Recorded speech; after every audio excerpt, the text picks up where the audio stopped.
के शिव विहार चौराहे के एक कोने में एक भिखारी बैठता था। जर्जर काया, मैला कुचेला वस्त्र, धूल धुसरी तुलझे बाल, अधबके लंबे लंबे दाढ़ी मूछे। जाड़ा हो, गर्मी हो या बरसात, एक भी दिन ऐसा न गुजरा था जब वो वहां न बैठा हो। सुबह से शाम तक वह चौराहे के एक कोने में पड़ा रहता। किसी राहगीर को उस पर तरस आता तो उसके गंदे से चटाई पर 1-2 रुपया फेंक कर चलते बनते। किसी को न उसका नाम पता मालूम था, न जाति धर्म, और न ही किसी ने जानने की जहमत उठाई। वो हर शाम चटाई पर फेंके गए पैसों को समेटता और सुलभ शौचालय के पीछे बने पानी टंकी के नीचे अपनी झुग्गी में पड़ा रहता। झुग्गी फटे पुराने प्लास्टिक से घेर कर बना था।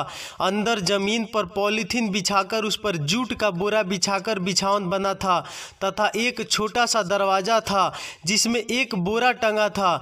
जब वह बाहर जाता तो उसे रस्सी से बांध कर जाता ताकि आवारा कुत्ते अंदर प्रवेश न कर सके। उसका ये नृत्य का कार्य था जिसमें वो रमा था। ना कोई गम, ना कोई चिंता, जितना मिला उसी में संतुष्ट रहता। वो किसी से कुछ बोलता न था और न लोग उससे बातें करते, परंतु फुटपाथी दुकानदारों से इसे विशेष लगाव था। शाम को लौटते वक्त फुटपाथी दुकानदारों में से कोई गोलगप्पा दे देता तो कोई समोसा, कोई कचौड़ी देता, कोई चाय पिला देता। धीरे धीरे ये इसकी आदत बन गई। जब तक दुकानदार उसे कुछ न दे दे तब तक वो टस से मस ना होता। अगर कोई दुकानदार देने में आनाकानी करता या कोई अपशब्द कह देता तो वो मन ही मन गुनगुनाता चल देता, फिर उस दुकान पर कभी न जाता। दुकानदार भी समझ गए थे, इसलिए बेकार सामान को इकट्ठा कर रखते। जब वह आता तो उसे देकर तुरंत विदा कर देते। शाम का वक्त था। भिखारी चौराहे के कोने में बैठा था। बाजार में रौनक थी। फुटपाथ गाड़ियों से अटी पड़ी थी। मुख्य सड़क के दोनों ओर बड़े बड़े आलीशान भवनों में हर प्रकार की दुकानें सजी थी, तो वही मुख्य सड़क के अंदर जाती गलियों में खुदरा दुकानों के साथ साथ फलों के दुकान, छोले, चाट, गोलगप्पे, कचौड़ी, समोसा सहित अनेक प्रकार की दुकानें सजी थी। सभी दुकानदारों के ये रोजमर्रा के कार्य थे। यही दुकान इनके जीवन का आधार था, जिससे इनके पूरे परिवार का भरण पोषण होता था। ग्राहक न इनका नाम पता जानता था, न जाति धर्म। इनकी पहचान तो ग्राहकों के साथ की गई प्रेम पूर्ण व्यवहार एवं इनके सामग्री थे और वे स्वाद था जिसके बदौलत ग्राहक खींचा चला आता था। बाजार में काफी भीड़ भाड़ था। नौजवान लड़के लड़कियों की टोली हंसी ठिठोली करते दुकानों में जिसे जो खाने की इच्छा थी खा पी रहे थे। महिला, पुरुष, बच्चे, बूढ़े अपनी रोजमर्रा के सामान खरीदने में व्यस्त थे। कोई सब्जी भाजी खरीद रहा था तो कोई वस्त्र आभूषण, यानी सभी अपने अपने पसंद के नाना प्रकार के सामग्री क्रय करने में तल्लीन थे। किसी को किसी से कोई मतलब नहीं था। बहुत ही सुखद और हर्षोल्लास का वातावरण था। भिखारी टकटकी लगाए चारों ओर देख रहा था। वो मायूस था कि बाजार में इतनी भीड़ भाड़ के बावजूद भी आज उसके चटाई में कम पैसे पड़े थे। इतने में वो देखा कि उसके सामने से समोसा चाट के दुकान में कुछ युवक आपस में उलझे हुए थे। दोनों पक्ष में तू मैं हो रहा था और देखते ही देखते बात हाथापाई तक पहुंच गई। अभी वो कुछ समझ पाता उससे पहले ही एक पक्ष के युवकों ने खौलते तेल को दूसरे पक्ष के युवकों पर फेंक दिया। तेल के छींटे पड़ते ही युवक सड़क पर तड़प रहे थे और उसके साथी तेल फेंकने वाले ग्रुप के लड़कों को रगेद कर उसकी धुनाई कर रहे थे। फिर वे अपने घायल साथी को उठाकर चलते बने। यह घटना एक छोटे से दुकान पर 2 गुटों के युवकों के आपसी तकरार से जुड़ा था, जिसका प्रभाव आसपास के दुकानों पर भी न पड़ा था। बात आई गई हो गई, परंतु आधे घंटे के बाद हरवे हथियार से लैस सैकड़ों युवक वहां पहुंचे।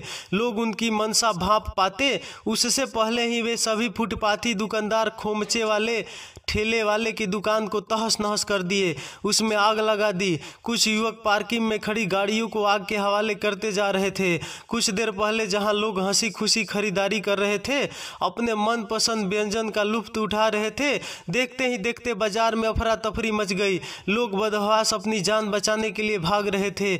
उधर से उपद्रवी निहत्थे असहाय जनसमूह पर पत्थरों की बरसात कर रहे थे, पेट्रोल बम बरसा रहे थे, दुकानों में लूटपाट कर उसे आग के हवाले कर रहे थे।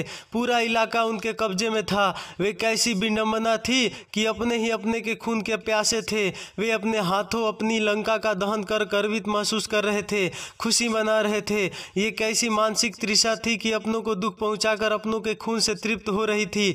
देखते ही देखता हरा भरा बाजार मरघट में तब्दील हो गया। दुकानें जल रही थी, गाड़ियां जल रही थी, लोगों के घर जल रहे थे, शिक्षा का मंदिर जल रहा था। ये पैशाचिक क्रूरता की पराकाष्ठा थी। चारों ओर सन्नाटा पसरा था। लोग जान बचाने के लिए जहां तहां दुबके हुए थे। जो जहां जगह पाए वहीं छिप गए। किसी में बाहर निकलने की हिम्मत न थी। परंतु वो भिखारी अपनी जगह पर अब तक डटा था और अपनी आंखों से इस बीभत्स दृश्य को देख रहा था। शायद वह इसलिए बच गया था कि उपद्रवियों की नज़र बड़े बड़े दुकानों और घरों पे थी। दिल्ली की सड़कें दिल्ली निवासियों के रक्त से रंजित थी। धधकती लपटों से निकलती ध्वनियां बड़ा ही मार्मिक और करुणा दृश्य उत्पन्न कर रहे थे। भिखारी की आत्मा इन दृश्यों को देख कर रो रही थी। आज वो अपने आप को इतना लाचार और असहाय महसूस कर रहा था। इसे लग रहा था मानो किसी ने बाकी बची सारी शक्ति निचोड़ कर निकाल लिया हो। फिर भी वह खड़ा हुआ और लड़खड़ाते कदमों से अपने झुग्गी की ओर चल पड़ा। वह जिन गलियों से अपनी झुग्गी में जाता था उसमें तबाही के मंजर बिखरे पड़े थे। कुछ लोग दंगाइयों के शिकार हो चुके थे तो कुछ लोग घायल तड़प रहे थे, मदद की गुहार लगा रहे थे। भिखारी पर नजर पड़ते ही घायलों में एक नई ऊर्जा का संचार हुआ था। इस वक्त उसका वहां पहुंचना किसी फरिश्ते से कम न था। सभी उससे जान बचाने की गुहार कर रहे थे। कोई इसके पांव से लिपटकर विनती कर रहा था तो कोई हाथ जोड़कर। उनकी दशा देख उस कमजोर और असहाय भिखारी में न जाने कहां से जोश आया कि वो पास में उल्टी 4 चक्का वाले ठेला को सीधा कर घायलों के पास ले आया और घायलों को उसमें लाद कर ठेला धकेलते हुए पास के अस्पताल में ले गया। घायलों को अस्पताल छोड़कर जब वो अपनी झुग्गी जाने हेतु उसी स्थान पर पहुंचा तो रात के 12 बज चुके थे। वो अपने आदत अनुसार आज भी उसी अनुरूप गोलगप्पे वाले, समोसे वाले, कचौरी वाले, चाय वाले की दुकान को देखते जा रहा था।